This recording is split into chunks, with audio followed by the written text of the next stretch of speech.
ආයිබෝවන් සුදිනාටම 17 වෙනිදා ඇති වෙන රවිගහ මාරුව උච්චක ලග්න හිමි ඔබට කොහොමද සුබ අසුඵල කියලා තමයි අපි අද කතා කරන්නේ. අපි මුලින්ම බැලුවොත් එම රැකී ආරක්ෂා කටයුතුට ඉතාමත් සුවඵල ලැබෙන කාල සීමාවක් රැකී ආරක්ෂා කටයුතු වල උසස් වීම ලැබෙන කාල සීමාවක් බවට පත් වෙනවා. එන්න මේ කාල සීමාවේ ඔබට නව රැකී ආරක්ෂා කටයුතු වලට යන්න පුළුවන් හැකියාව ලැබෙන කාල සීමාවක් ඒව ලැබෙන කාල සීමාවක් බවට පත් වෙනවා. මොකද රැකී ආරක්ෂා කටයුතු වලට ඉතාම සුවඵල ලැබෙන කාල සීමාවක් ඔබේ අධ්‍යාපන සුඛං අනුව ඔබට තියෙන හැකියාව අනුව ඔබට අවශ්‍ය කරන රැකියාව මේ කාලෙදි ලැබෙනවා. පෙර අකුසල් යටපත් වෙලා. හොඳට මතක තියාගන්න. පෙර අකුසල් යටපත් වෙලා. පෙර කුසල් ඉස්මතු වෙන කාල සීමාවක්.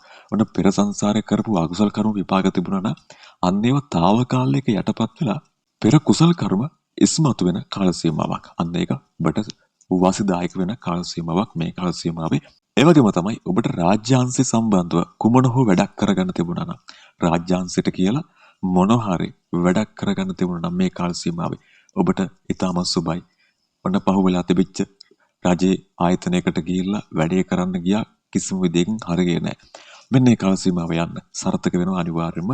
කිරිගහට පිහින් යනවා වගේ සාර්ථක වෙනවා. රාජ්‍යාංශයට සම්බන්ධව කරන වැඩ කටයුතු ඔබට සාර්ථකව කරගන්න පුළුවන් හැකියාව ලැබෙන කාල සීමාව බවට පත් වෙනවා උච්චක ලග්න හිමි ඔබට.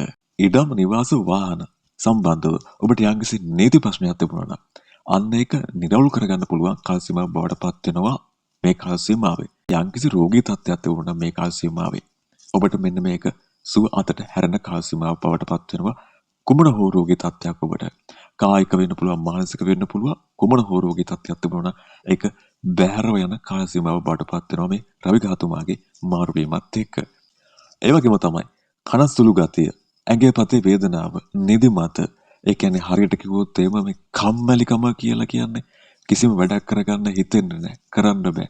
අර ඒ වගේ නිකන් ඇඟට මලානික වෙලා ගිහිල්ලා අර මලානික තියෙන ගතිය නැති වෙලා ගිහිල්ලා යම්කි ශක්තියක් ඔබට ඇවිල්ලා ලොකු එනර්ජි එකකින් ශක්තියකින් වැඩ කරන කාල සීමාව බවට පත් වෙනවා මේ රවිගහතුමාගේ මාරු වීමත් එක්ක. ඇගයීමකට ලක් වෙන කාල සීමාවක් ඔබ ආයතනයක ලොකු කාලයක් වැඩ කළා. ඒක නිසා ඔබට යම්කිසි හැකියාවක් හම්බ වෙන්න පුළුවන්. නැත්නම් සම්මුති සමාගමක ඔබ ලොකු කාලයක් වැඩ කළා.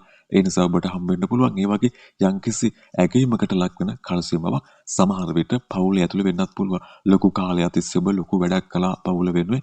ඒ නිසා යම්කිසි ප්‍රශංසාවක් ඔබට ලැබෙන්න පුළුවන් මේ කාල සීමාවේ. කීර්ති ප්‍රශංසා ඇගීම වලට ලක් වෙන්න එහෙම හැම කෙනාටම බෑ.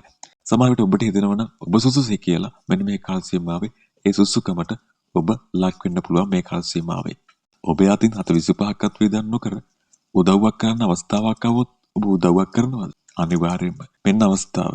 channel එක subscribe කරලා bell icon එක touch කරන්න. 725ක් කැපෙන්නේ නැහැ.